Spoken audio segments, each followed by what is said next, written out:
The Chaos Sorcerer Benny Bobo Book 3, The Academy of Chaos Chapter 1, The Road to Higher Learning. Benny woke that morning in a cell, not the dungeon he'd half expected, but a small, sparse room with a narrow bed, a chamber pot, and a single barred window that let in the gray light of early dawn. The door was locked from the outside, and he could hear a guard shifting position in the hallway beyond. He sat up, rubbing his eyes, and tried to process everything that had happened. He wasn't going to be executed. Instead, he was being sent to school. The Royal Academy of Sorcery, a place for nobles to learn magic, and now, apparently for one catastrophically incompetent commoner to learn how not to accidentally poison everyone he met. A sharp knock on the door made him jump. "Up and ready in 5 minutes, Bobo," a woman's voice barked. "Commander Roth doesn't tolerate tardiness." Benny scrambled out of bed and dressed quickly in the clothes that had been left for him the night before. Sturdy travel pants, a plain tunic, good boots, and a warm cloak. Nothing fancy, but quality work. Certainly better than the oversized hand-me-downs he'd worn for most of his time in this world. When the door opened, a severe-looking woman in military armor stood waiting. She was in her 40s, with iron-gray hair pulled back in a bun so tight it seemed to stretch her face, and eyes that could probably freeze fire. Her armor bore the insignia of the Royal Guard, along with medals that suggested she'd seen actual combat and survived things that would terrify normal people. "Benny Bobo," she said, her voice clipped and professional. "I am Commander Roth. I've been assigned as your handler until you are delivered safely to the Royal Academy. Let me be absolutely clear about our arrangement." She stepped closer, and Benny instinctively took a step back. "I don't care that Princess Alara spared your life," Roth continued. "I don't care about your chaos magic or your pathetic story about accidental disasters. You are a criminal who assaulted nobility through sheer incompetence. The only reason you're not decorating a gibbet right now is because Her Highness saw some minimal potential in you." "Yes, ma'am," Benny said quietly. "You will address me as Commander Roth at all times. You will not leave my sight unless I explicitly permit it. You will not speak to anyone without my permission. You will not touch anything, make anything, cook anything, brew anything, or generally do anything that might result in another catastrophe. If you step one toe out of line, I will personally ensure that the princess's mercy is revoked and you face the execution you so richly deserve. Are we clear?" "Crystal clear, Commander Roth." "Good." She looked him up and down with obvious distaste. "At least you clean up adequately. Come, the procession leaves in 15 minutes, and Princess Alara does not tolerate delays." Benny was escorted outside where the royal procession was assembling. There were easily 300 knights in full armor, along with servants, supply wagons, and an elaborate carriage that presumably held the princess and her father. The whole operation was impressive and intimidating in equal measure. Commander Roth led Benny to a horse, a sturdy brown mare that looked at him with what he could swear was judgment. "You can ride, yes?" Roth asked. I've been on a horse once or twice." Roth's expression suggested this was exactly the answer she'd expected and dreaded. "Wonderful. Try not to fall off and break your neck. Actually, on second thought, that might solve several problems." A servant helped Benny mount the horse. It was higher up than he remembered, and the saddle felt precarious.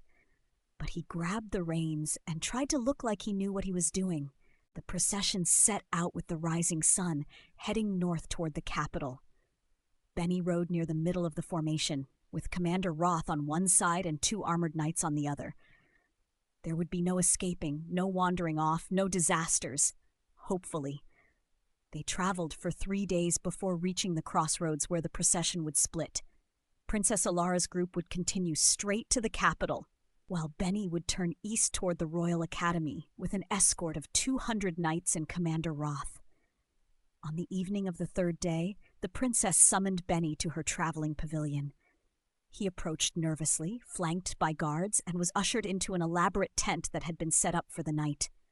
Inside, Princess Alara sat at a small table, her bald head covered by an elegant silk scarf embroidered with gold thread. "Sit," she commanded, gesturing to a chair across from her. Benny sat.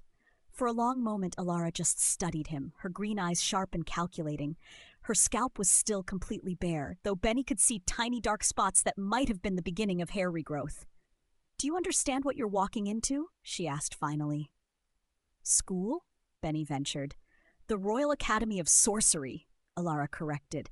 "The most prestigious magical institution in the kingdom. Every noble family sends their children there to learn magic, politics, and the arts of power. The students are brilliant, competitive, and often cruel. The instructors are the finest sorcerers in the land, with standards that make grown men weep." She leaned forward slightly. "You will be the first commoner ever to attend the academy, the first person without noble blood to set foot in those halls as a student. You will be there by royal decree, which some will respect and others will despise you for. You will be hazed, bullied, tested, and pushed to your absolute limits." "That sounds terrible," Benny said honestly. "It will be," Ilara agreed. "But it's also your only chance. Learn to control your magic. Learn proper alchemy and herbology so you stop accidentally poisoning people. Prove that my mercy wasn't misplaced." Her expression hardened. "Or fail, wash out, and face the execution that's waiting for you. Those are your only options." "I'll do my best, Your Highness." "See that you do." She touched her covered head unconsciously. "The healers say my hair should be fully regrown in 6 months. When it is, I'll want a full report on your progress. If you've learned nothing, if you're still the same incompetent disaster you are now, we'll revisit your sentence." "And if I have learned something?" A small smile played at the corner of Alara's mouth. "Then perhaps you'll actually become useful. Now go. Commander Roth is waiting, and she hates when her schedule is disrupted." Benny was dismissed. As he left the pavilion, he caught one last glimpse of the princess, sitting alone in her elaborate tent, her bald head held high with dignity despite everything. He felt a strange mixture of gratitude and determination. She'd saved his life. The least he could do was try to make that decision worthwhile.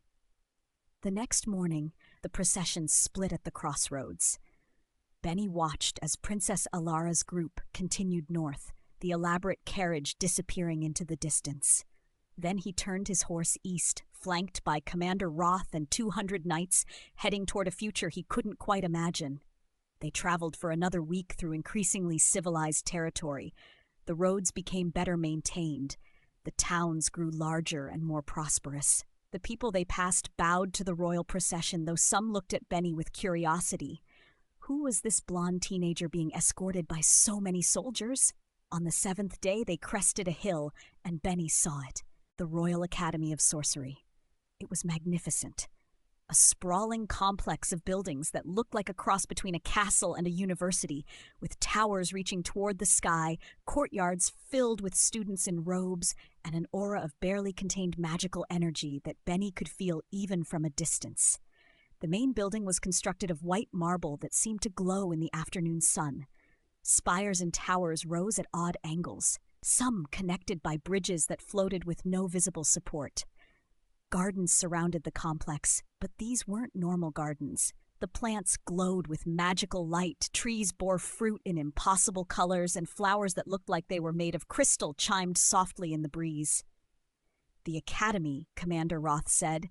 "Try not to burn it down in your first week."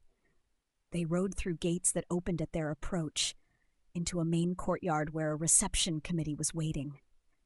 There were 3 figures in elaborate robes, clearly the Academy leadership.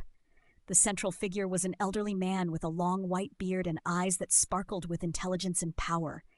He wore robes of deep blue covered in silver stars that actually twinkled. "Commander Roth," he said, his voice resonant and commanding. "Welcome. I am Archmage Cornelius, headmaster of the Royal Academy. We received word of your arrival and the unusual circumstances." "Archmage," Roth replied with a respectful nod. "I present Benny Bobo, commoner, chaos sorcerer, and by royal decree, your newest student." All eyes turned to Benny, who suddenly felt very small and very blonde. The Archmage studied him for a long moment. The first commoner ever to attend the academy, the boy who made Princess Alara bald through sheer incompetence. This should be interesting. One of the other instructors, a stern-looking woman in green robes, sniffed disapprovingly. "A commoner. In these halls. The standards really are declining." The standards are what Her Highness decrees them to be, Professor Hemlock, the Archmage said mildly.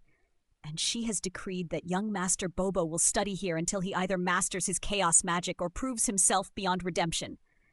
He turned back to Benny. Tell me, boy, do you have any magical training whatsoever?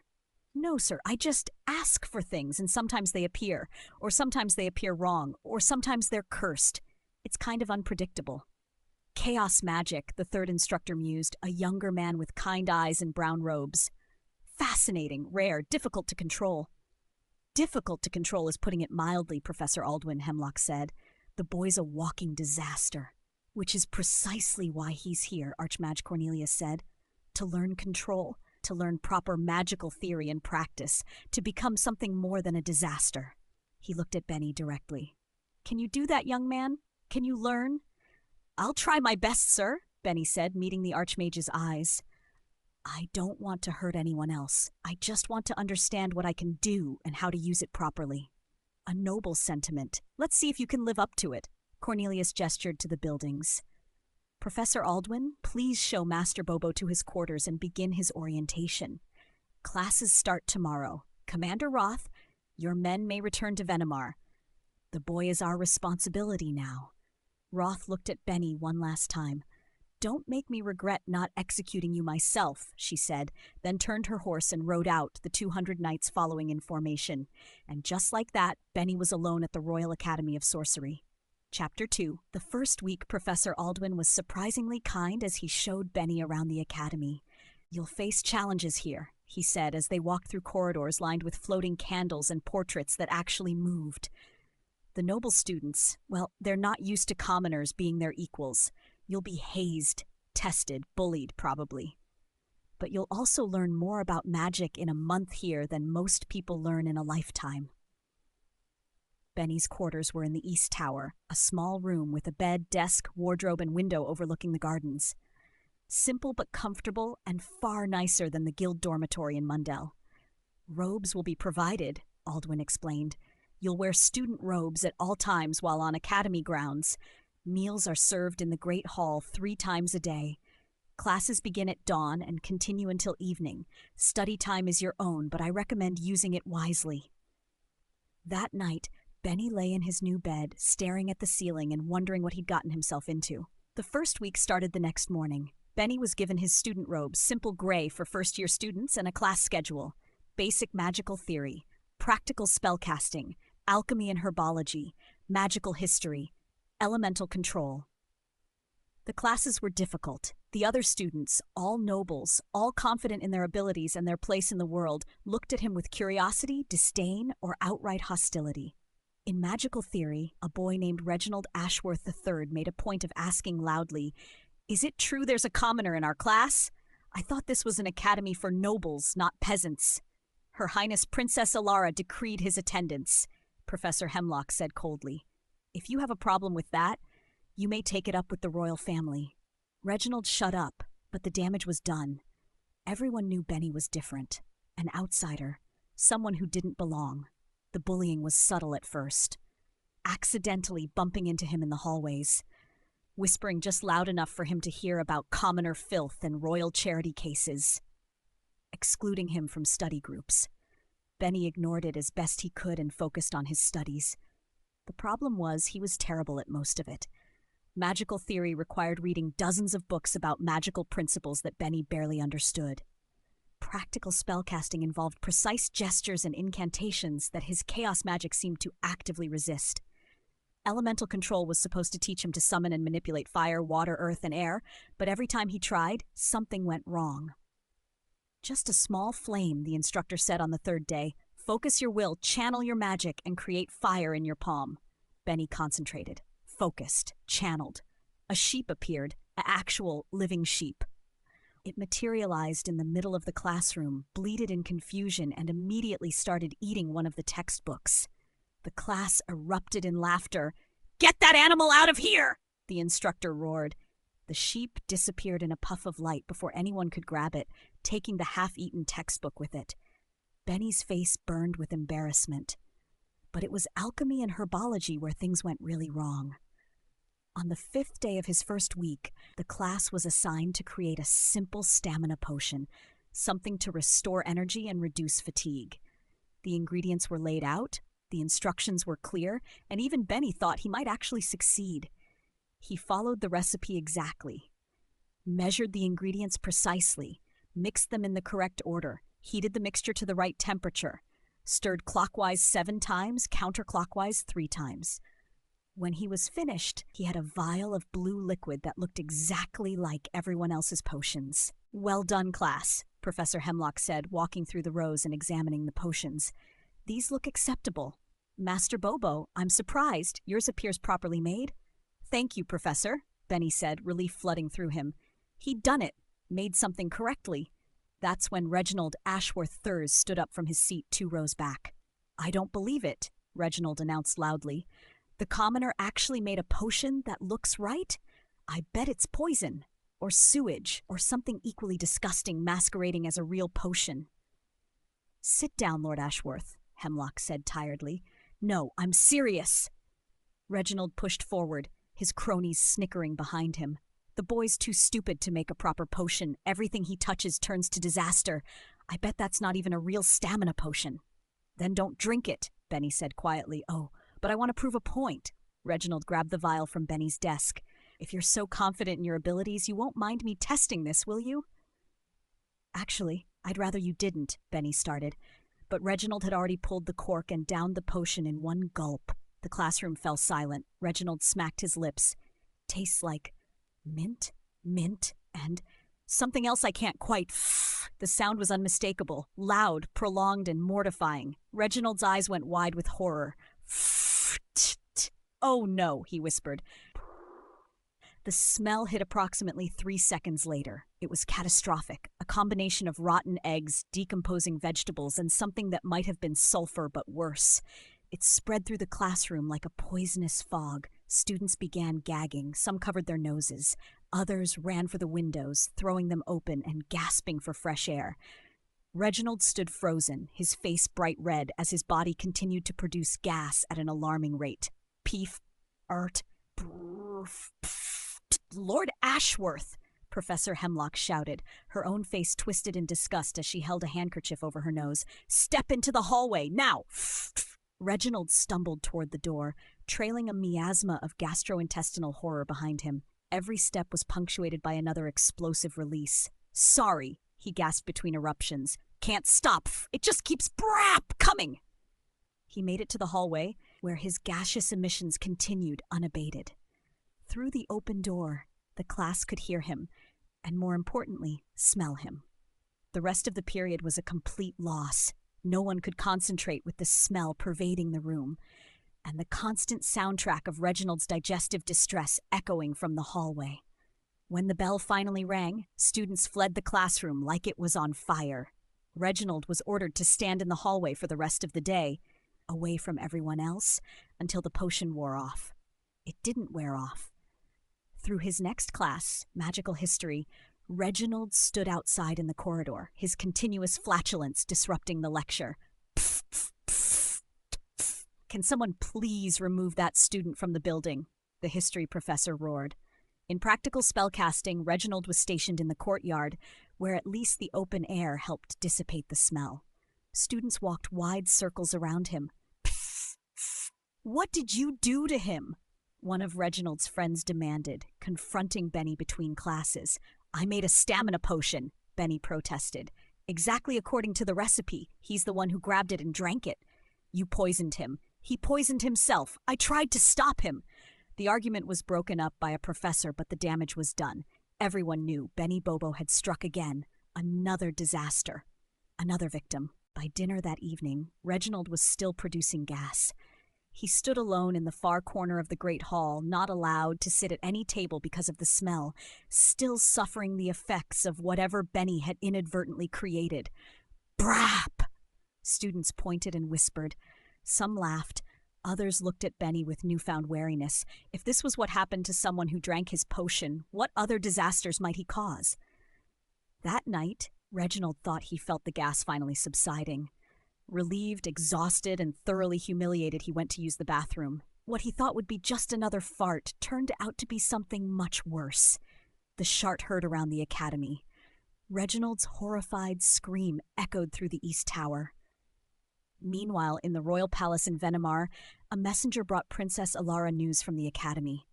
She sat in her chambers, her head still covered by silk scarves, though tiny dark hairs had begun to emerge on her previously bald scalp. The itching had finally subsided, and the healers were optimistic about full regrowth. "Your Highness," the messenger said, bowing. "A report from the Royal Academy regarding the student Benny Bobo." "Already?" Alara raised an eyebrow. "He's only been there a week. What disaster has he caused now?" The messenger read from the letter, struggling to keep a straight face. During alchemy class, the student successfully created what appeared to be a proper stamina potion. However, when Lord Reginald Ashworth III, without permission and against Master Bobo's protestations, seized the potion and consumed it, he began producing flatulence at an extraordinary rate. The gas continued for approximately 8 hours, during which Lord Ashworth was removed from 4 different classes due to the noxious odor. The incident culminated in what the headmaster delicately refers to as an unfortunate bathroom accident. There was a long silence. Then Princess Alara began to laugh. It started as a small giggle, then grew into full, unrestrained laughter. She laughed until tears streamed down her face, until she had to hold her stomach, until she could barely breathe. She gasped between laughs. "He made a noble shart himself in the academy! Oh, this is perfect!" Her ladies-in-waiting stared in shock. They'd never seen the princess laugh so hard. And the noble took it from him," Alara continued, wiping tears from her eyes. "Bobo tried to stop him, and the idiot drank it anyway. Oh, I made the right choice sending him there. This is the best entertainment I've had in months." She composed herself gradually, though giggles still escaped periodically. "Send a reply to the headmaster," she instructed. "Tell him I'm pleased with Master Bobo's progress, and that Lord Ashworth should consider the incident a valuable lesson in humility and not touching things that don't belong to him." The messenger bowed and left, still struggling not to smile. Alara sat back in her chair, touching the fine new hairs growing on her scalp, and smiled. Benny Bobo at the academy. This was going to be more interesting than she'd ever imagined, and far more entertaining than she dared hope. The chaos was just beginning. The Chaos Sorcerer Benny Bobo Book 3, The Academy of Chaos, Chapter 3, The Pie Incident and Divine Retribution. The weeks following the Great Flatulence Incident became known at the Academy as the Benny Bobo Warning Period, a time when students learned one by one that interfering with the Chaos Sorcerer's creations led to immediate and humiliating consequences.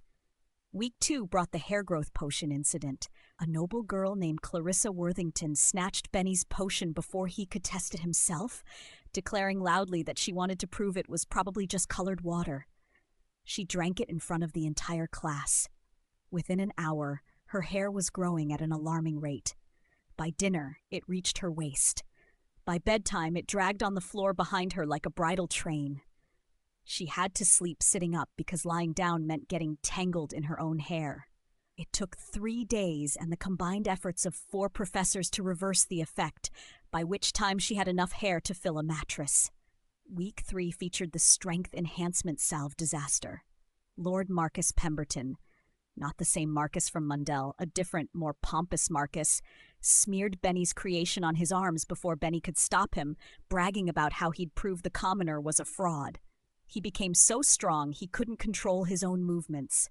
He shook hands with Professor Aldwin and accidentally dislocated the man's shoulder.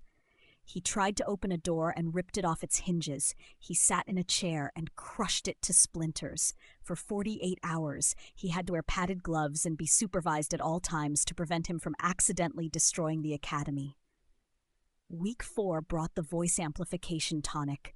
Lady Victoria Ashford drank it to show everyone that Benny's potions were obviously fake. Her voice became so loud that when she tried to whisper, it came out as a shout that could be heard from across the campus. When she actually shouted, windows shattered. She couldn't speak above a whisper for a week, and even then, people 3 floors away could hear her conversations. Each week, a report was sent to Princess Alara in Venimar. Each week, the princess read the report, and laughed until her nose ran and her eyes watered. He turned a boy's farts into a biological weapon, she gasped after the first report, wiping tears from her eyes. He made a girl grow hair faster than grass, she wheezed after the second. He made a lord so strong he broke a door, she cackled after the third. Her ladies-in-waiting had stopped being shocked by her reactions. They'd accepted that their normally dignified princess found the chaos at the academy absolutely hilarious. By the end of the first month, Benny Bobo had caused incidents involving just about every student in his year. The noble children were learning, slowly and painfully, that taking his creations without permission was a terrible idea. But they were about to learn an even more important lesson. The announcement came during breakfast in the Great Hall. "Attention, students!" Archmage Cornelius called out, his magically amplified voice echoing off the high ceilings. "In 2 days' time, the Academy will host the Grand Festival. This is an important event where we showcase student achievements to our supporters and benefactors. This year, the first-year students will demonstrate their culinary skills." Groans rippled through the first-year tables. Cooking class was widely considered the most boring part of the curriculum. "Each student will prepare a pie," Cornelius continued. "Your creation will be judged by myself and the Council of Supporters. This is not optional. It is part of your curriculum and will affect your final grades. That is all." Benny's stomach dropped. Cooking. They wanted him to cook. After everything that had happened, they were asking him to make food that would be eaten by the headmaster and important academy supporters. This could only end in disaster. The next day, in practical cookery class, Benny approached Professor Hemlock with growing desperation. "Professor, I really think I should skip this assignment," he said quietly. "Given my track record with making things, having me create food that important people will eat seems like a really bad idea." "Nonsense, Master Bobo," Hemlock said, barely looking up from her recipe book. "This is part of the curriculum. Everyone must participate." "But Professor, you've seen what happens when I make things. The flatulence potion, the hair growth." "Those incidents occurred because other students interfered with your work," Hemlock interrupted. "This time, you'll be working alone. No one will be drinking your pie before it's served." "Yeah, but it doesn't matter what I do. I mess something up," Benny insisted, his voice rising with panic. "I always mess something up." Hemlock finally looked at him, her expression softening slightly. "Mr. Bobo, I understand your concerns, but look around you." She gestured at the cooking classroom where ingredients were laid out in neat rows. "Everything here is safe, pre-measured, verified. All the ingredients are exact. You could literally make a smosh posh of some kind and it would still be edible. I doubt you can create anything too dangerous from basic pie ingredients." "You'd be surprised what I can do with basic ingredients," Benny muttered. "Just look at what's available and determine what you can make," Hemlock said firmly. "Something simple, something safe. You'll be fine." Benny wanted to argue more, but the professor had already moved on to help another student. He approached the ingredient table with deep trepidation. Flour, sugar, salt, butter, various fruits and spices, all laid out, all labeled, all supposedly safe. Then he saw them. Fruits that looked remarkably similar to apples. They were red and round with the same shape and texture. Benny picked one up and sniffed it. It smelled like an apple, sweet and crisp and familiar. He took a small bite. It tasted like an apple, exactly like an apple from Earth. The flavor brought back memories of his mother's kitchen, of autumn afternoons, of simpler times. "This would work," Benny said aloud. "I can make an apple pie. A real, actual apple pie from my world, something I've made 100 times. He gathered ingredients, the apple-like fruits, sugar, salt, butter for the crust. He found a jar of reddish-brown powder that smelled like cinnamon, or at least close enough that he couldn't tell the difference. For the next 2 hours, Benny worked with more focus and care than he'd applied to anything since arriving at the academy. He made the crust from scratch, mixing flour and butter until it reached the perfect consistency. He peeled and sliced the fruits, mixed them with sugar and the cinnamon substitute, added a touch of lemon juice he found in the supplies. He assembled the pie with precision, crimped the edges decoratively the way his mother had taught him, cut vents in the top crust for steam to escape. When he slid it into the oven, he felt actual hope. This was something he knew how to do, something from his old life that didn't rely on chaos magic or unfamiliar ingredients. As the pie baked, the smell began to fill the classroom. It was glorious, sweet and spicy and warm, with notes of cinnamon and caramelized sugar. It smelled like autumn and home and everything good about baking. Students stopped their own work and sniffed the air. What is that smell? It's coming from Bobo's pie. That actually smells good? Even Professor Hemlock looked impressed. Well, Master Bobo, I must say that smells quite promising. Perhaps you do have some talents beyond creating chaos. When Benny pulled the pie from the oven, it was perfect. Golden brown crust, bubbling filling visible through the vents. The smell was intoxicating. For the first time since arriving in this world, Benny felt like he'd accomplished something genuinely good, something that wouldn't hurt anyone or cause a disaster. "Can we try it?" one student asked hopefully. "Absolutely not," Hemlock said firmly. "All pies are to be saved for the grand festival. The headmaster and supporters will taste them first. That's the tradition." Benny carefully wrapped his pie and stored it in the cooling cupboard with everyone else's creations. As he left class that day, students actually complimented him. "That pie smelled amazing, Bobo. Maybe you're not completely hopeless. If that tastes as good as it smells, you might actually get a decent grade." Benny went to bed that night feeling cautiously optimistic. The grand festival arrived 2 days later on a beautiful autumn afternoon. The academy grounds had been transformed. Colorful banners hung between the buildings. Long tables were set up in the main courtyard, laden with food and decorations. Students wore their best robes. Professors mingled with wealthy supporters who funded the academy. And in the center of it all, on a raised platform, sat the judgment table. Archmage Cornelius occupied the center seat, flanked by 12 council members, wealthy nobles, retired sorcerers, and influential merchants who contributed to the academy's coffers.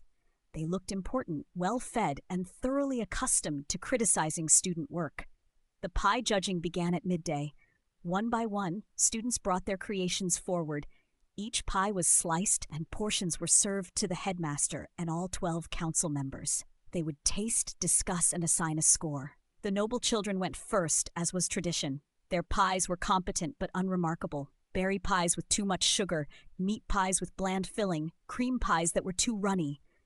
"Adequate," Cornelius declared after each one. "Acceptable. Mediocre. Passable." Scores ranged from low to medium. No one was failing, but no one was excelling either. Then came Benny's turn. He carried his pie forward on trembling hands. The crowd fell silent. Students whispered and pointed. Everyone remembered the incidents from the past month. The flatulence, the hair, the strength, the voice amplification. What disaster would the Chaos Sorcerer's pie bring? Benny set the pie on the table before the judges. Several of the council members leaned back in their chairs, eyeing it suspiciously. "This is the commoner's pie?" One council member asked, his nose wrinkled in distaste. "It smells good," another admitted reluctantly. "But that means nothing. Poison can smell pleasant." "It's just a pie," a third protested. "Stop being dramatic." "Have you heard what this boy's other creations have done?" The first council member shot back. "I'm not eating anything he's made." "Why don't we have the boy eat it first?" another suggested. "If he survives, we'll know it's safe." Archmage Cornelius held up his hand for silence. "Gentlemen, please. Master Bobo created this pie using standard academy ingredients under Professor Hemlock's supervision. There was nothing in the supplies that could be harmful to anyone." He leaned forward and inhaled deeply.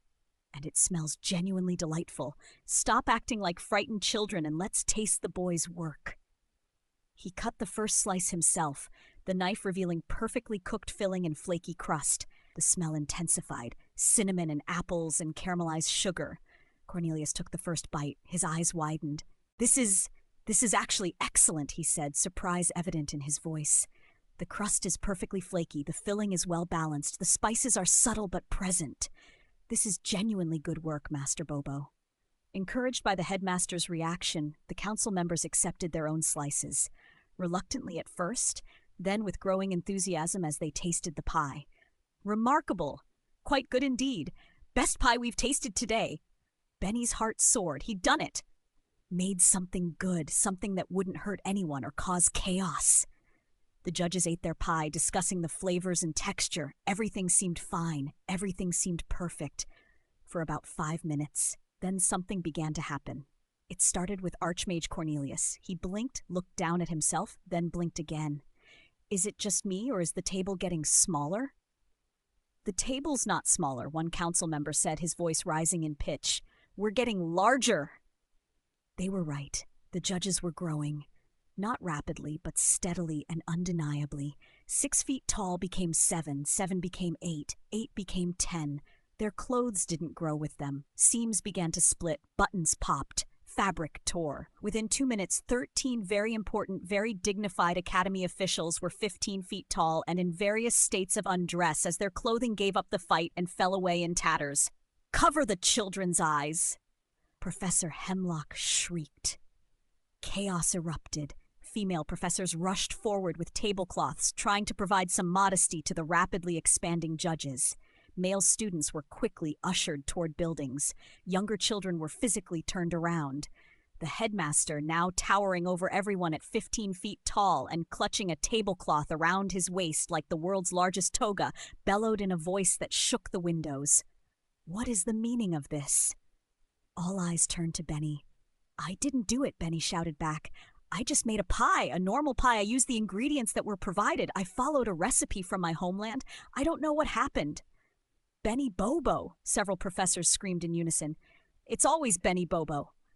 But I didn't. I wouldn't. I just made an apple pie. Someone get him, a council member roared, trying to cover himself with what remained of his robes. Arrest him. He sabotaged us. Guards began moving toward Benny, but Professor Aldwin stepped between them. Wait, he called out. We need to investigate. Master Bobo, did you add anything unusual to your pie? Anything not from the provided ingredients? No, Benny insisted. Just the fruits that look like apples, sugar, butter, flour, salt, and that cinnamon powder. Everything from the ingredient table. I didn't bring anything from outside. Then how do you explain this? Cornelius gestured at his massive, barely covered body. I don't know. I made a pie. Just a pie. Someone else must have tampered with it. That stopped everyone. Professor Hemlock's eyes narrowed. The pies were stored in the cooling cupboard for 2 days. Anyone with access to the classroom could have interfered with them.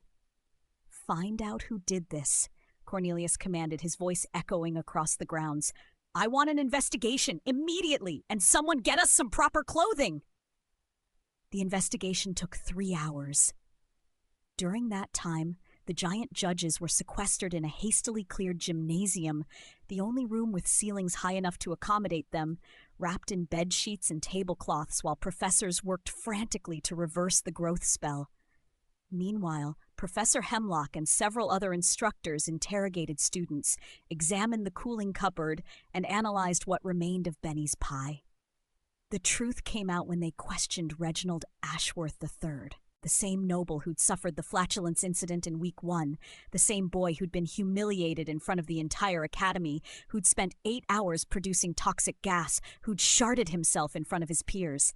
He cracked almost immediately under questioning. I just wanted him gone. Reginald sobbed, his carefully maintained noble composure completely shattered. He humiliated me, made me a laughingstock. I knew he'd be making something for the festival, so I snuck into the cooling cupboard and added growth serum to one of his ingredient containers. I thought they'd blame him. They'd execute him. I'd be rid of the commoner filth. You put growth serum in his ingredients, Professor Hemlock repeated coldly. Growth serum that made 13 people expand to 15 feet tall and lose their clothing in front of the entire academy. I didn't know it would be that strong, Reginald protested. I just wanted to get him in trouble. You've done considerably more than that, Hemlock said. You've assaulted the headmaster and the entire council of supporters. You've sabotaged a fellow student. You've brought shame upon the academy and your noble house. Reginald went white. But I'm a noble. You can't? We can, and we will. This matter will be reported to the crown. The message reached Princess Alara that evening, delivered by urgent magical communication. She read the report while sitting in her chambers, her hand unconsciously touching the short hair that had finally grown back enough to cover her scalp. It was only 1 inch long, but it was hair, and it was growing steadily. The report detailed the grand festival disaster, the pie, the growth, the public nudity, and finally the revelation that Benny Bobo had been innocent, that a noble student had deliberately sabotaged him. Alara's expression went from amused to serious to cold in the span of seconds. "Commander Roth," she called out. The commander appeared within moments. "Your Highness? I need you to go to the academy, immediately. Take 20 guards." Alara's voice was ice. "You are to ensure Master Bobo's safety and arrest Lord Reginald Ashworth III on charges of assault on academy officials, sabotage, and attempted murder by proxy." "Murder?" Roth raised an eyebrow. "He sabotaged food meant for the headmaster and council, knowing Benny would be blamed and likely executed. That constitutes attempted murder." Alara stood, her short hair catching the candlelight. "And I want the Ashworth family investigated. If they supported this action in any way, their nobility is forfeit." "It will be done, Your Highness." Commander Roth arrived at the academy the next morning with 20 armed guards. Benny was in his quarters, still shaken from the previous day's events when she knocked on his door. "Master Bobo," she said, her stern face showing no emotion. "I've been sent by Her Highness to ensure your safety. The student responsible for sabotaging your pie has been identified and will be arrested." "Commander Roth," Benny said, surprised. "I didn't think the princess would. I thought she'd be angry at me again." "Her Highness is many things, but she is not unjust," Roth said. "When the facts are clear, she acts accordingly.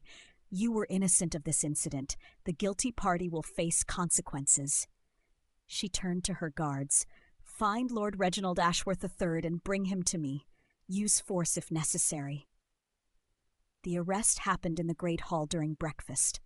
Reginald was eating porridge, trying to pretend everything was normal, when the guards surrounded him. Students gasped and whispered as he was pulled from his seat and clapped in iron manacles. "Lord Reginald Ashworth III," Commander Roth announced loudly enough for everyone to hear, "you are under arrest by order of Her Highness Princess Alara for assault on academy officials, sabotage of a fellow student, and attempted murder by proxy. You will be transported to Venomar for trial." "You can't do this," Reginald shrieked.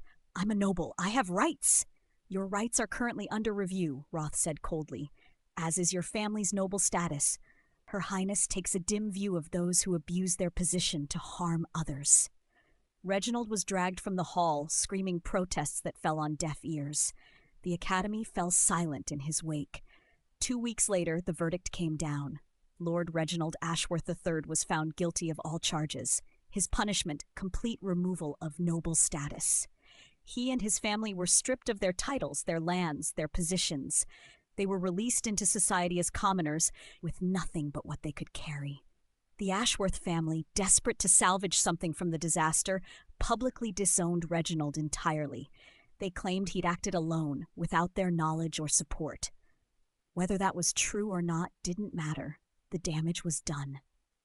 Reginald, former noble, current commoner, was expelled from the academy and sent to live with distant relatives in a farming village far from the capital. His name became a cautionary tale. News of the incident spread through the academy like wildfire. The other students, especially the noble students who'd been planning their own sabotage attempts, learned a valuable lesson. Trying to get Benny Bobo in trouble didn't work. It backfired spectacularly, and now there was precedent. If you deliberately sabotaged him, you risked losing everything. Your status, your family's status, your entire future. The bullying didn't stop entirely. Benny was still a commoner in a noble academy, still an outsider, still the subject of whispers and pointed looks. But the direct sabotage attempts ended. No one wanted to be the next Reginald Ashworth, former noble, current dirt farmer. In her chambers in Venomar, Princess Alara read the final report on the incident and smiled. Her hair was growing back nicely now, still short, but definitely hair.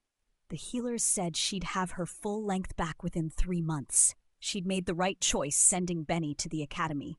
He was learning, growing, and inadvertently teaching the noble students valuable lessons about humility and consequences. Plus, the weekly reports of his disasters had become her favorite entertainment. "What chaos will you cause next, Benny Bobo?" she murmured, looking out her window toward where the academy lay, miles away to the east. Whatever it was, she was certain it would be memorable. The Chaos Sorcerer was just getting started, and she had a front row seat to watch his disasters unfold.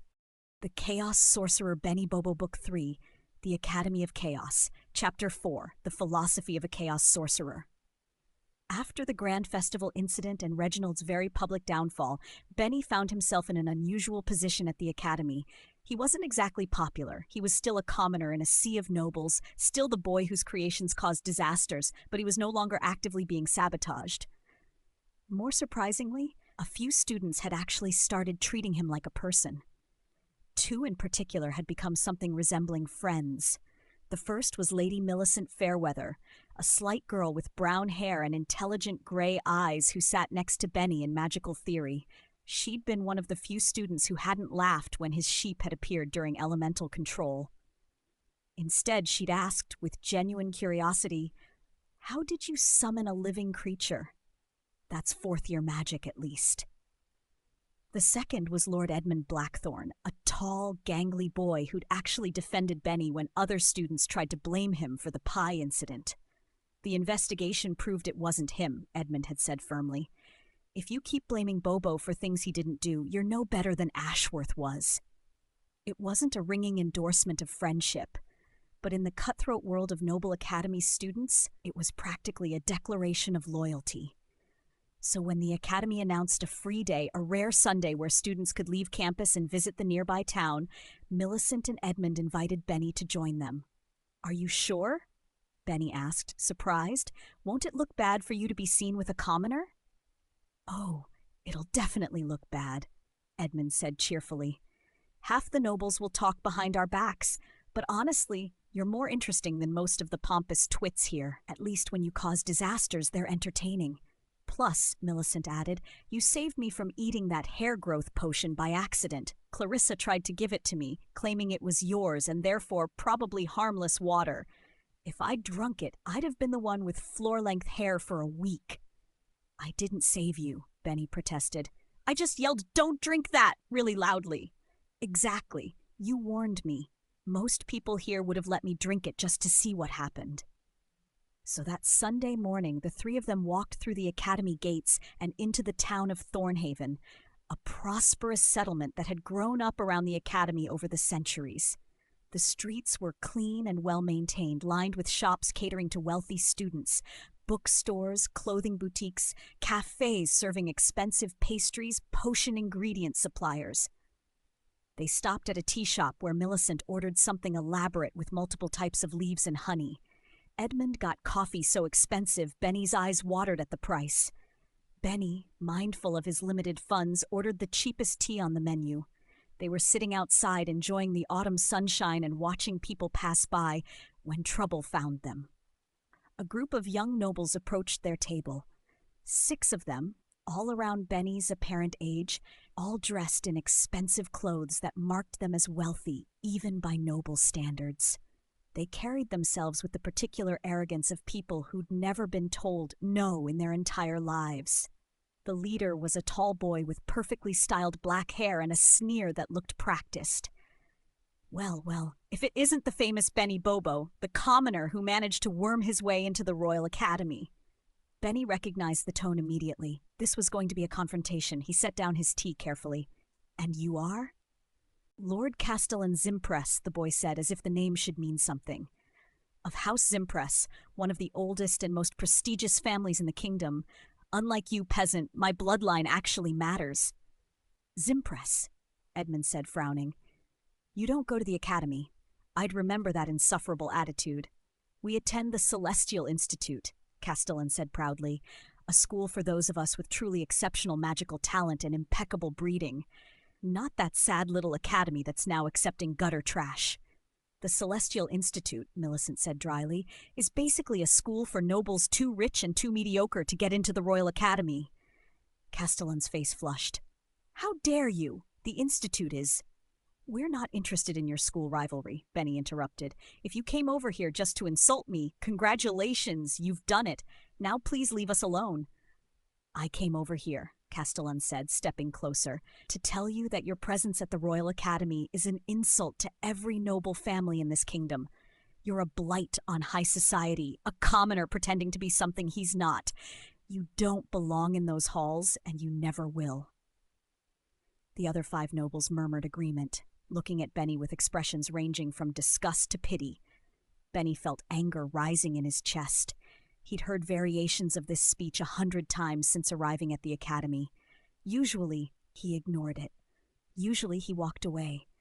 But something about Castellan's smug face, about the way his friends, Millicent and Edmund, were being sneered at for sitting with him, made something snap. "Can I ask you a serious question?" Benny said, his voice calm and level. Castellan blinked, clearly not expecting that response.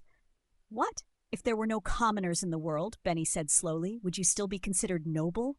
The question hung in the air. Castellan's sneer faltered. His companions looked confused. "What kind of ridiculous question is that?" Castellan demanded. "Of course we'd still be noble. Our bloodlines are—" "No," Benny interrupted. "Think about it. Really think about it. What makes you noble?" "Our birth, our family, your distinction from commoners," Benny said. "That's what makes you noble, right? You're better than us, higher than us, more important than us. But if there were no commoners, if everyone in the world had a noble bloodline, what would make you special?" Castellan opened his mouth, then closed it. His friends exchanged uncertain glances. Benny stood up, his tea forgotten. Actually, if there were no commoners, all the nobles would be considered commoners themselves. The only ones in high society would be royalty. Everyone else would just be regular people. Let that sink in for a moment. He walked past the stunned group of nobles, then paused and turned back. "Oh, and here's something else interesting," Benny continued, warming to his subject. "Most nobles don't know how to cook, right? Don't know how to clean, don't know how to dress themselves. Hell, I bet most of you don't even know how to properly bathe without someone helping you." "That's what servants are for," one of Castellan's friends protested. "Exactly," Benny said. "Servants, who are commoners. So without commoners, what would happen to you? You wouldn't eat, because none of you know how to cook. Most of you would walk around naked all day because you don't know how to dress yourselves. Your houses would be disasters because you can't clean. Your bodies would be filthy because you need someone else to wash you." He let the words settle, watching comprehension slowly dawn on several faces. "Without commoners," Benny said quietly, "you would literally starve to death in your own filth. So maybe, just maybe, we're not as worthless as you think we are." He turned and walked away, leaving the group of nobles standing in stunned silence. Millicent and Edmund hurried after him, their faces showing a mixture of shock and admiration. "That was—" Millicent started. "Absolutely brilliant," Edmund finished. "Did you see their faces?" "I probably shouldn't have said all that," Benny muttered. "They'll report me or something, make trouble." "They won't," Edmund said confidently, "because you're right and they know it." Back at the tea shop, Castellan stood with his friends, his face cycling through various shades of red and white as he processed what had just happened. "That commoner he just, Castellan sputtered. "He had a point," one of his friends said quietly. "What?" "I mean, do any of us actually know how to cook? Like, really cook?" "We don't have to cook," Castellan insisted. "We have cooks." "Who are commoners?" another friend pointed out. "That's what Bobo said. Our cooks are commoners. Our servants are commoners. The people who make our clothes, grow our food, build our houses, all commoners." "That can't be right," Castellan said, but his voice lacked conviction. "Our cooks, they're trained professionals, skilled artisans. They're not just commoners." But even as he said it, doubt crept in. That evening, Castellan returned to his family's mansion, a sprawling estate that made the academy look modest. He found his father in the study, reading reports on the family's various business ventures. "Father," Castellan said, "I have a question." "What is it, boy?" "Our cooks, the people who prepare our meals, are they commoners?" His father looked up from his papers, one eyebrow raised. "Of course they're commoners. What else would they be? But they're skilled, they're trained, they make incredible food. Yes, and we pay them well for that skill, but they're still common-born. No noble bloodline." His father studied him. "Why are you asking about this?"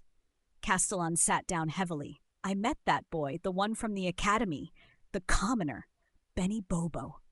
"Ah, that walking disaster." His father's expression darkened. "What did he do? Poison you, make you bald like the princess?" "No, he He made me think.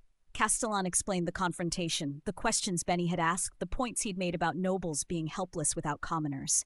His father listened in silence, his expression unreadable. "He's right, isn't he?" Castellan said quietly. "Without commoners, we'd be nothing. We'd be the commoners." "He's not wrong," his father admitted. "It's a truth most nobles prefer not to think about too deeply. We style ourselves as better, as more important, but the reality is that society functions because of interdependence. Commoners need nobles to organize, to govern, to provide structure, and nobles need commoners to do almost everything else. So why do we treat them like they're worthless? Because maintaining the hierarchy requires maintaining the fiction that bloodline equals worth." His father closed his book. "But between you and me, son, the smart nobles understand that commoners aren't lesser. They're just different. They have skills we don't, knowledge we lack. The truly wise appreciate that and treat them accordingly." Castellan thought about Benny Bobo, the boy who could summon creatures from nothing, who'd survived disasters that would have killed normal people, who just casually dismantled Castellan's entire worldview with a few simple questions. "I need to apologize to him," Castellan said suddenly. "What?" "I was horrible to him. Called him gutter trash, said he didn't belong. But he does belong. Maybe more than I do, because at least he can actually function without an army of servants." His father smiled. "That's very mature of you, Castellan. Apologizing to a commoner won't win you any friends among the other nobles, you know." "I know, but it's the right thing to do." The next day, Benny was walking through the academy gardens, one of the few places where he could be alone without students bothering him, when someone called his name. "Benny Bobo!" He turned to see Castellan Zimpress approaching, looking uncomfortable and slightly sick. Benny tensed, preparing for another confrontation. "What do you want?" Castellan stopped a few feet away and, to Benny's utter shock, bowed. Actually bowed. A formal, respectful bow that nobles reserved for equals or superiors. "I came to apologize," Castellan said, his voice stiff but sincere. "What I said yesterday was wrong. You're not gutter trash. You're not a blight on society, and you definitely belong at the academy, probably more than half the nobles there, including me." Benny stared. "You're apologizing?" "I went home and asked my father about our cooks. He confirmed what you said. They're commoners. All of them. And I realized, I don't know how to do anything they do. If they all left tomorrow, I'd starve, I'd freeze, I'd sit in my own filth until someone came to rescue me." Castellan's face flushed. "It's disgusting, actually, that I'm so helpless, that I've been trained to think being helpless is somehow superior." "I didn't mean to make you feel bad," Benny said carefully. "I just wanted you to think. Well, I thought a lot, and I realized you're right." Castellan straightened. "I don't expect us to be friends. I know I can't undo the things I said, but I wanted you to know that I understand now, and I'm sorry." Benny studied the noble boy, the practiced arrogance gone, replaced by something that looked almost like humility. "Apology accepted," Benny said finally. "And for what it's worth, learning you need help isn't weakness. It's wisdom. Most people never figure that out." Castellan nodded, managed something that might have been a smile, and walked away. Benny stood in the garden, shaking his head in wonder. He'd gotten a noble to apologize, an actual genuine apology from someone who probably hadn't apologized for anything in his entire life. Maybe he was learning something at this academy after all. News of the confrontation spread through the noble community like wildfire. Within days, everyone who was anyone in high society had heard about the commoner boy who'd asked impossible questions and made a Zimpress apologize. The story reached Venomar within a week. Princess Alara was in her study reviewing reports from her various holdings when her aide brought her the latest academy gossip. She read the account of Benny's confrontation with Castellan, his questions about what made nobles noble, his observations about nobles being helpless without commoners. Then she read it again. Then she set the paper down and laughed, not the hysterical laughter of hearing about disasters, but genuine amusement mixed with surprise. "Your Highness?" one of her ladies-in-waiting asked. "Is everything all right?" "Little Benny Bobo is teaching our nobles philosophy now," Alara said, touching her hair, now several inches long and growing beautifully. "He's making them question the foundations of our entire social hierarchy." "Is that good?" It's necessary, Alara said thoughtfully. Too many nobles think their bloodline makes them inherently better. They don't understand that society is a contract. Nobles provide structure and governance. Commoners provide labor and skill. Neither is worth more than the other. They're just different roles. She stood and walked to her window, looking out over Venamar. Without commoners, there would be no nobles. And without nobles and commoners, royalty would be worthless. We wouldn't even be royalty. We'd just be commoners with fancy titles and no actual power. Her ladies-in-waiting exchanged glances, clearly uncomfortable with this line of thinking. Alara turned back to them with a small smile. Surprisingly, that Benny Bobo is one smart kid. I chose better than I realized when I sent him to the academy. He's not just learning magic, he's teaching our nobles things they desperately need to learn. She sat back down and picked up a book, a philosophical treatise on social structures that she'd been meaning to read. Keep sending me reports on his progress, all of them. I want to know everything that boy does and says. He's more valuable than I anticipated. Yes, Your Highness. As her ladies left, Alara opened the book and began to read, a small smile playing at her lips.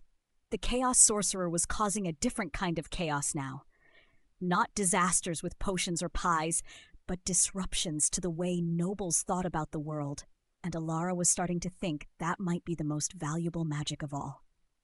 Back at the academy, Benny sat in his room that evening, completely unaware of the philosophical crisis he'd triggered among the noble families, or the princess's growing interest in his unconventional wisdom. He was just trying to finish his magical theory homework, a 5-page essay on the principles of elemental manipulation, and desperately hoping he wouldn't accidentally summon another sheep. Just a normal week, he muttered to himself. Please, just one normal week without disasters or confrontations, or... There was a knock on his door. Benny opened it to find Edmund and Millicent standing outside, both grinning. We heard what happened with Castellan, Edmund said. Making a Zimpress apologize. That's legendary. I didn't mean to make him apologize. I just wanted him to leave us alone. Well, you did more than that, Millicent said. Half the noble families in the kingdom are apparently having existential crises because of you. My mother sent me a letter asking if it's true that I don't know how to wash myself. Do you? Benny asked.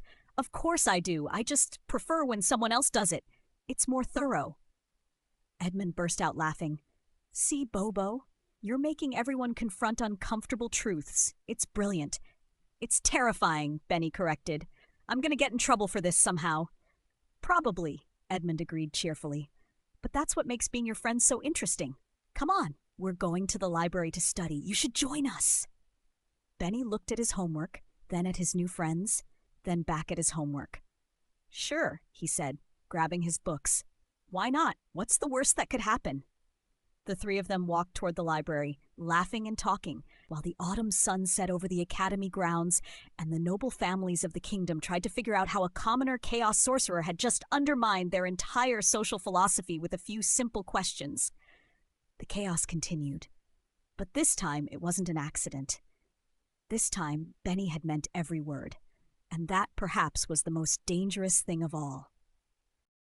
The Chaos Sorcerer Benny Bobo Book 3, The Academy of Chaos, Chapter 5, The Marshmallow Dragon Incident. The morning after his philosophical confrontation with Castellan Zimpress, Benny woke up with a sense of cautious optimism. He hadn't caused a disaster in almost 2 weeks. He'd made friends. He'd even made a noble apologize, which seemed like some kind of achievement. Today's going to be different, he told his reflection as he got dressed. Today, I'm just going to be a normal student. Do my work, summon something simple, not cause any chaos. His reflection seemed skeptical, but Benny ignored it. The morning classes went smoothly. Magical theory was boring but uneventful. Alchemy and herbology passed without incident. Benny carefully labeled all his ingredients and had Professor Hemlock verify each one before he touched it. Even lunch was pleasant, with Edmund and Millicent saving him a seat at their table and sharing actually interesting conversation about an upcoming magical dueling tournament. Then came afternoon practical spellcasting. Today, class, Professor Aldwin announced cheerfully, we will be working on summoning magic, specifically summoning simple creatures. This is foundational magic that every sorcerer should master. Benny's stomach dropped. Summoning. the one thing his chaos magic seemed most unpredictable at. "Now I want everyone to summon something basic," Aldwin continued. "A rabbit, perhaps, or a small bird. Nothing complex, nothing dangerous, just a simple creature that you can manifest and then dismiss. Remember, focus your intent, channel your magic, and visualize clearly what you want to create." Around the classroom, students began their attempts. Some succeeded immediately, producing perfectly normal rabbits that hopped around their workstations. Others struggled, creating half-formed wisps of magical energy that dissipated after a few seconds. Benny stood at his station, hands trembling slightly, trying to remember everything he'd learned about intentional summoning. Focus. Visualize. A rabbit. Just a simple rabbit. He closed his eyes and concentrated. He pictured a rabbit, brown fur, long ears, fluffy tail, cute twitching nose. Simple. Basic. Completely normal. He felt his magic responding, that familiar tingle of chaos energy swirling around him. But this time it felt different. Stronger, more volatile, like it was taking his visualization and running with it in directions he hadn't intended. "Could I have a rabbit?" Benny whispered, trying to keep his magic focused. The air shimmered. Light exploded around him, and then, where a simple rabbit should have been, something else appeared. It was large. Very large. Easily the size of a horse. It had scales, purple and pink scales that shimmered with an iridescent sheen. Yellow eyes with slit pupils that glowed faintly. Massive wings that spread out like a dragon's, except they seemed to be made of some kind of translucent, sugary substance that sparkled in the light. It had the general shape of a dragon, long neck, powerful body, tail that could probably demolish a building. But it also had rabbit ears, long, floppy rabbit ears that twitched adorably, and a fluffy white tail that looked exactly like a cotton ball stuck to its rear end. The creature opened its mouth, and instead of breathing fire, it exhaled a stream of orange mush that splattered across the floor. Mashed carrots. The dragon rabbit thing was breathing mashed carrots. The classroom fell silent. Every student stopped what they were doing and stared. Professor Aldwin's mouth hung open. Benny looked at his creation, then at his hands, then back at the creature and put his face in his palms. "Not again," he groaned, "so fudged up." The dragon bunny tilted its head, its floppy ears swinging, and made a sound that was half roar, half squeak. It sounded confused and slightly offended. "Master Bobo," Professor Aldwin said slowly, his voice very controlled, "what exactly is that?" "I was trying to summon a rabbit," Benny said desperately. "Just a normal rabbit. I don't know what happened." The creature took a step forward, its massive clawed feet clicking on the stone floor. Up close, Benny could see that its scales weren't quite right. They were too soft-looking, too uniform, and they had a strange sheen that reminded him of something. "Oh no," Benny whispered. He reached out cautiously and touched the dragon's side. His fingers sank in slightly. The texture was soft, squishy, and disturbingly familiar. Without thinking, Benny pinched off a small piece of the dragon's scales and popped it in his mouth. The dragon roared, a high-pitched, squeaky roar, and swatted at him with one wing, clearly pissed off that someone had just taken a bite out of its body. "It's marshmallow," Benny announced, his eyes wide. "The whole thing is made of marshmallow." "Marshmallow?" Edmund repeated from his station. "What's marshmallow?" "It's like sweet, fluffy." Benny struggled to explain something from Earth that didn't exist here. "It's delicious is what it is. The dragon is made entirely of candy." That was apparently the wrong thing to say, because immediately every student in the class surged forward. "It's edible. We can eat it. Move. I want to try."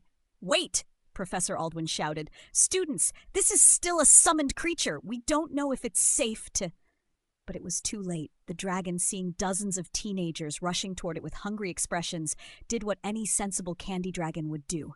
It panicked. It tried to flee, its massive wings flapping, lifting it a few feet off the ground. Mashed carrots sprayed everywhere as it breathed in distress. But the students were faster.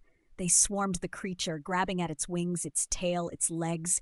Pieces of marshmallow dragon came away in their hands, and the moment they tasted it, sweet, fluffy, perfectly sugary, all restraint vanished.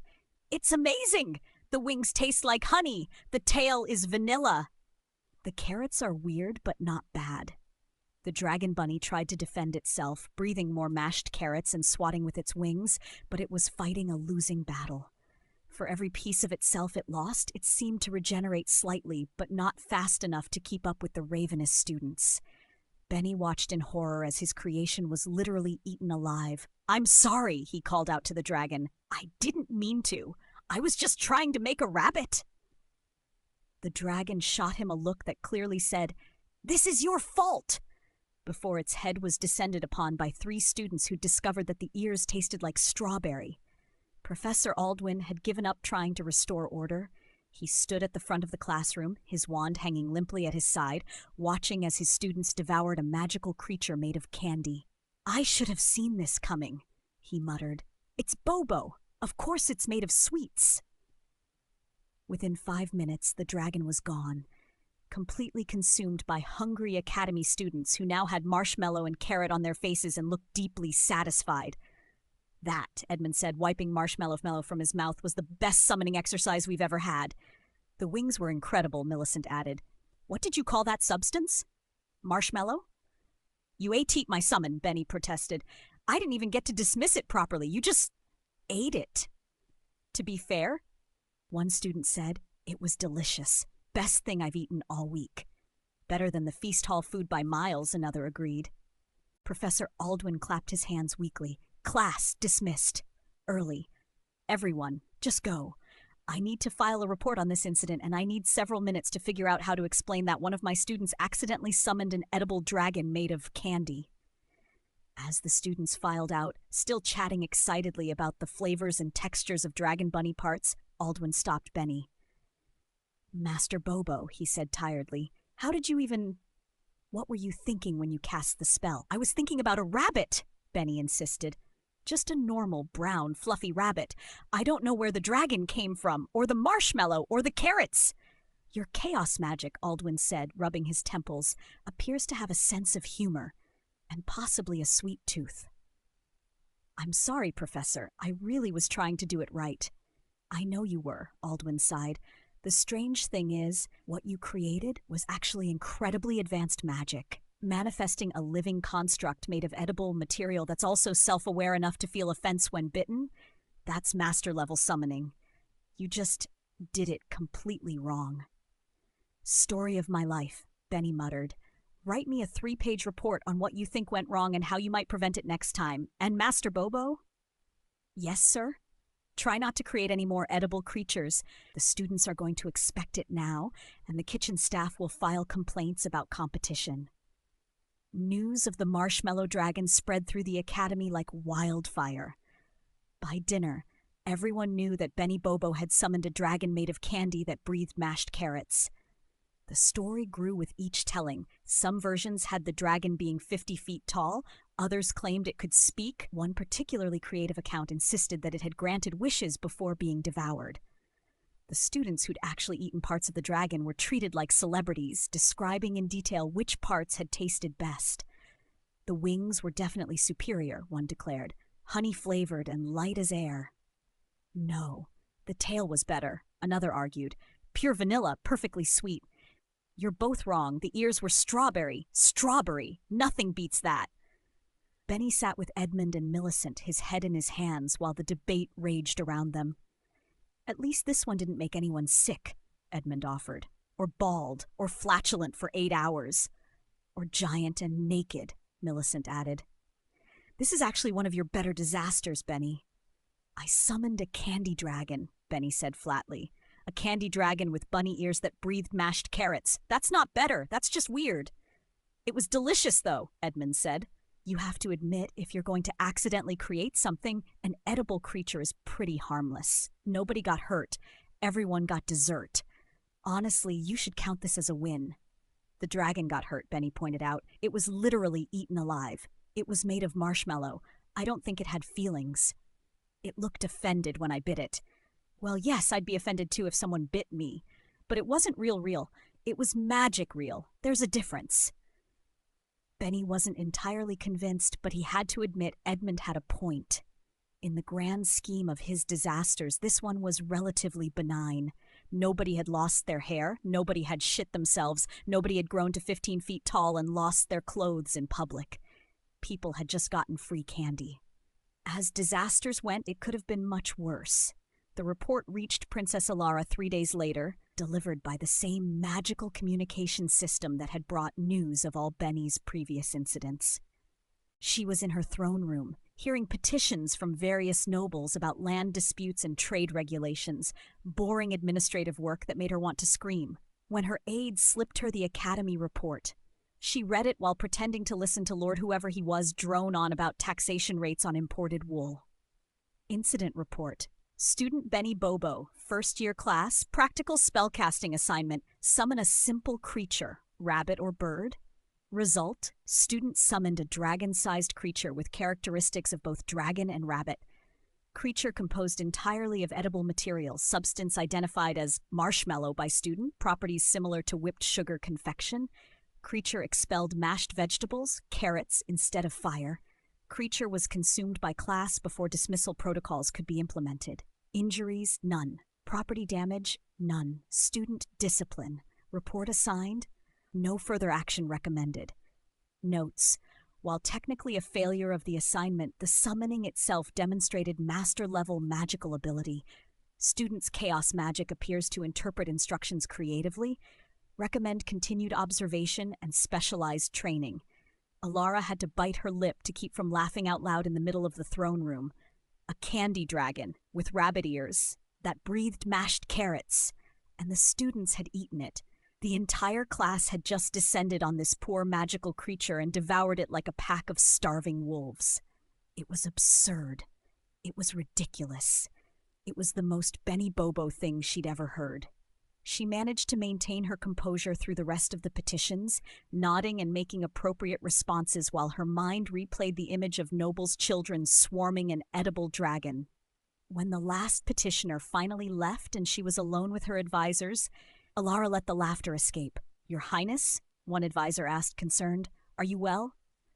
"Perfectly well," Alara gasped, wiping tears from her eyes. Her hair, now grown out to chin length and looking quite respectable, swung as she shook her head in amusement. "I just received a report from the Academy. Benny Bobo struck again." "Oh no," her chief advisor said, clearly expecting the worst. "What did he do? More baldness? More digestive disasters?" "He summoned a dragon made of candy that breathed mashed carrots, and his classmates ate it." There was a long silence. "I'm sorry, Your Highness," the advisor said slowly, "but did you just say they ate the dragon?"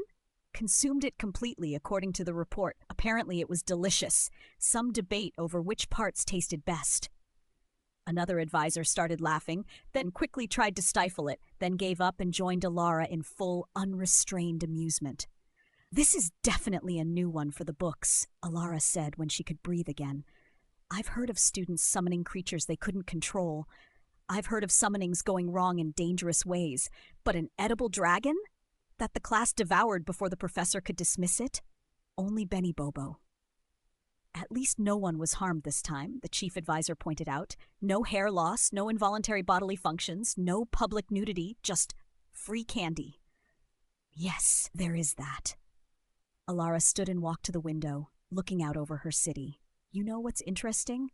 Every report notes that what Benny does is technically advanced magic, master-level summoning, expert-level alchemy. He's just doing it all completely wrong and accidentally." "He has power," the chief advisor agreed. "He just has no control, which is exactly why I sent him to the Academy." Alara smiled. "To learn control, to harness that chaos that, and if he entertains me with ridiculous incidents along the way, well, that's just a bonus." She turned back to her advisors. "Send a reply to the headmaster. Tell him I'm pleased with Benny's progress. Yes, progress, even with the candy dragon. The boy is learning, even if he's learning in the most chaotic way possible. And tell them to keep sending reports, all of them. I don't want to miss a single disaster." "As you command, Your Highness." As her advisors filed out, Alara sat back in her throne and allowed herself another small laugh. A marshmallow dragon with bunny ears. She'd made the right choice sending Benny to the Academy, not just because he was learning magic, but because he was making her life infinitely more interesting. The nobles at court were predictable, boring, always politicking, always scheming, always saying exactly what they thought she wanted to hear. But Benny Bobo? Benny was genuine chaos, unpredictable, entertaining, and somehow, despite all his disasters, fundamentally good-hearted. She was starting to look forward to the day when his training was complete and he entered her service. A court sorcerer who accidentally summoned candy dragons would certainly liven up the palace. "Keep causing chaos, Benny Bobo," she murmured to herself. "But try not to make anyone bald again. Once was enough." Outside her window, the sun set over Venomar, painting the sky in shades of orange and pink that reminded her, oddly enough, of marshmallow dragon scales. She smiled. Life was good when you had your own personal chaos sorcerer in training to entertain you. And the best part, he had no idea how much she was enjoying his disasters. That made it even better. Back at the academy, Benny sat in his room, working on Professor Aldwin's assigned report about what had gone wrong with his summoning. "What went wrong with my rabbit summoning?" he wrote at the top of the page. "Everything," he wrote underneath. Then he crossed it out and tried again. "I tried to summon a normal rabbit. Instead, I created a dragon-sized creature made of candy with rabbit ears that breathed mashed carrots. I believe this occurred because my chaos magic interpreted my request too literally and too creatively at the same time. When I thought rabbit, my magic apparently decided to combine that with dragon for reasons I don't understand. When I visualized fluffy, my magic decided that meant made of marshmallow. The carrots came from nowhere that I can determine, unless my subconscious was thinking about what rabbits eat. To prevent this in the future, I need to 1. Visualize more specifically, 2. Focus my intent more carefully, 3. Maybe stop trying to summon living creatures entirely. Respectfully submitted, Benny Bobo. P.S. I'm sorry the class ate my dragon. I didn't mean for that to happen either." He set down his quill and stared at the report. 3 pages. Required 3 pages. He'd written half a page. With a sigh, Benny picked up the quill again and started padding his report with more detailed descriptions of his thought process, his magical techniques, and his theories about why chaos magic seemed to have a sense of humor. Outside his window, the academy grounds were peaceful. Students walked between buildings, candles flickered in classroom windows. Everything was calm and normal. For now. But Benny knew with absolute certainty that it was only a matter of time before his chaos magic struck again. He just hoped the next disaster would be as harmless as an edible dragon. Though knowing his luck, probably not. The Chaos Sorcerer Benny Bobo Book 3, The Academy of Chaos, Chapter 6, The Accidental Escape and Unwanted Transformation. Benny lay in his bed at the academy, staring at the ceiling for what felt like the 100th time. The moon was high outside his window, casting silver light across his small room. He'd been trying to sleep for hours, but his mind wouldn't settle. He kept replaying the day's events. The marshmallow dragon, the students devouring it, Professor Aldwin's exhausted expression. Then his thoughts would drift to the philosophical confrontation with Castellan, to the princess's mysterious interest in his disasters, to the constant pressure of being the only commoner in an academy full of nobles who expected him to fail. His eyes felt heavy, but his brain refused to shut down. "I just need to sleep," Benny muttered, rolling over for the 1,000th time. Just a few hours of actual rest. Is that too much to ask? He tried counting sheep. Then he tried not counting sheep, remembering that the last time he'd thought too hard about sheep, he'd accidentally summoned one in the middle of class. Nothing worked. Finally, around 2 in the morning, Benny sat up with a sigh. "Fine. If I can't sleep naturally, I'll just make a sleeping potion. Simple. Basic. Professor Hemlock said they're one of the easiest potions to brew." He lit a candle and pulled out his basic alchemy kit, a small cauldron, some vials, and a collection of common ingredients that the academy provided to all students for personal use. "Sleeping potion," Benny said to himself, consulting his textbook. "Chamomile extract, lavender essence, moonflower petals, a pinch of drowsy dust, and spring water. Mix gently, heat to body temperature, drink before bed. Easy." He gathered the ingredients carefully, double-checking each one against the book's illustrations. Everything looked correct. Everything seemed safe. He mixed the ingredients in order, stirring clockwise as instructed. The potion turned a pleasant pale blue color and smelled like flowers and gentle sleep. "Perfect," Benny said, pouring himself a small cup. "1 sip, and I'll finally get some rest." He raised the cup to his lips. That's when his chaos magic decided to intervene. The potion suddenly began to glow, not the soft blue of a sleeping draught, but a brilliant, pulsing rainbow that made Benny's eyes water. The liquid started to bubble and fizz despite being nowhere near hot. "Oh no," Benny whispered. "No, no, no." He tried to set the cup down, but his hand wouldn't respond. Some compulsion, maybe the magic, maybe just his own exhausted desperation for sleep, made him drink it anyway. The potion tasted like starlight and cotton candy and something indescribably wrong. Benny felt the magic wash over him immediately. Not the gentle drowsiness of a sleeping potion, but something much more powerful, much more chaotic. The room began to spin. Colors bled together. Reality seemed to fold in on itself. "What did I—" Benny started, but he couldn't finish the sentence. The world went sideways, then inside out, then disappeared entirely. Across the academy, alarms began to blare. Magical wards, designed to alert professors if a student left campus without permission, suddenly activated. Sirens wailed through the corridors. Enchanted bells clanged from every tower. Professors burst from their quarters in night clothes, wands drawn, expecting an attack or an invasion. "What's happening?" Professor Hemlock shouted over the noise. Archmage Cornelius appeared in the main courtyard, his nightcap askew but his expression sharp and alert. "Someone has left the campus grounds. The wards were triggered." "Who? How?" A younger professor ran up, consulting a glowing magical ledger. It's Benny Bobo, sir. The wards registered his magical signature, departing approximately 3 minutes ago." "Bobo?" Hemlock's face went white. "Where did he go? How did he get past the gates?" "Unknown, ma'am. The wards don't show direction, just that he's no longer within academy boundaries." Cornelius waved his wand, and a shimmering map of the surrounding area appeared in the air. "Search the grounds. Check every building. Maybe the wards are malfunctioning." But a thorough search revealed nothing. Benny Bobo was simply gone. "Send word to the palace," Cornelius ordered grimly. "Princess Alara must be informed immediately. Her sponsored student has disappeared from campus." The urgent message reached Venomar at dawn. Princess Alara was roused from sleep by Commander Roth, who'd received the magical communication directly from the academy. "Your Highness," Roth said urgently. "There's been an incident at the academy. The student Benny Bobo has disappeared. He left campus in the middle of the night through unknown means. The professors have no idea where he went or how he escaped." Alara sat up immediately, sleep forgotten. "Escaped? Benny doesn't have the initiative to escape. He barely has the initiative to cause intentional chaos. This must be another accident." "Accident or not, he's gone. The academy has requested assistance in locating him."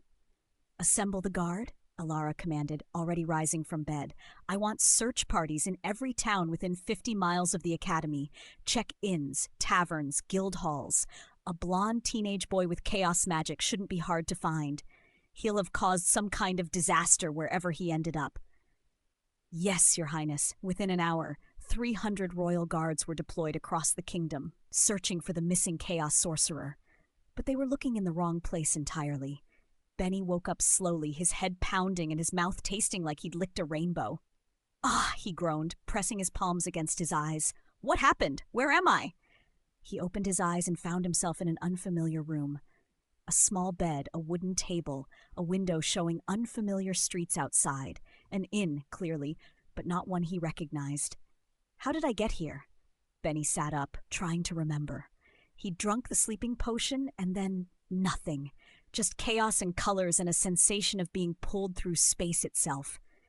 He looked down at himself and froze. Something was very, very wrong. His chest was different, distinctly different, in a way that shouldn't be possible. With growing horror, Benny pulled at his nightshirt and looked down.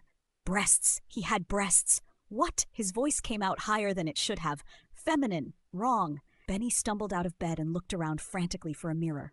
He found one on the wall and stared at his reflection. The face looking back at him was his, but also not his. The same blonde hair, now slightly longer and somehow more lustrous. The same general features, but softer, more delicate. Undeniably feminine. She was a woman. Benny touched his face with trembling hands. Definitely his face. Definitely not his body. "No," he whispered. No. This can't be happening. I drank a sleeping potion. A sleeping potion! How did that turn me into a girl? But even as he asked the question, he knew the answer. Chaos magic. His cursed, unpredictable, absolutely terrible chaos magic had interpreted sleeping potion as complete physical transformation and teleportation to a random location. Because of course it had.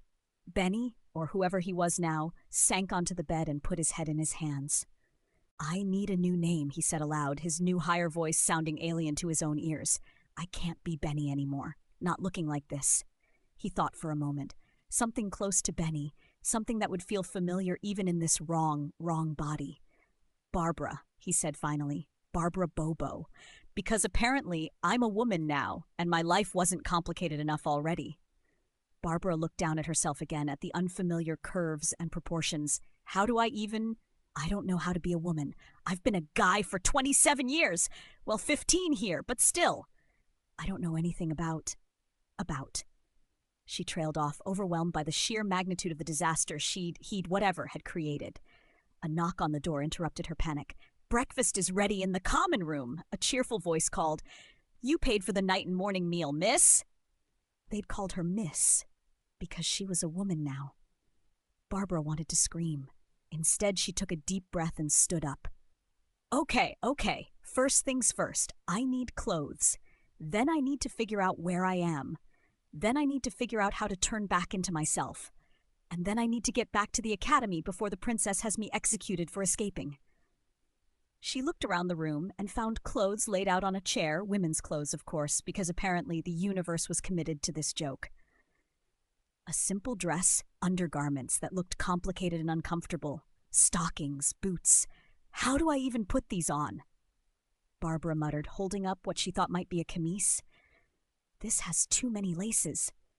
Why does it have so many laces?" Through trial, error, and several creative uses of magic, which thankfully worked the same even in a female body, Barbara managed to get dressed. The result was probably not fashionable by any standard, but at least she was clothed. She looked at herself in the mirror again, a young woman in slightly askew clothing, blonde hair that needed brushing, and an expression of absolute misery. "Barbara Bobo," she said to her reflection, trying to get used to the name. Chaos witch, former chaos sorcerer, current disaster in female form. She headed downstairs with determination she absolutely didn't feel. The inn's common room was busy with morning customers. Barbara found a seat in the corner and ordered breakfast, trying to keep her head down and not draw attention to herself. The food came, eggs, bread, some kind of sausage, and Barbara ate mechanically while trying to figure out her next move. She was clearly not anywhere near the academy. The architecture outside was different.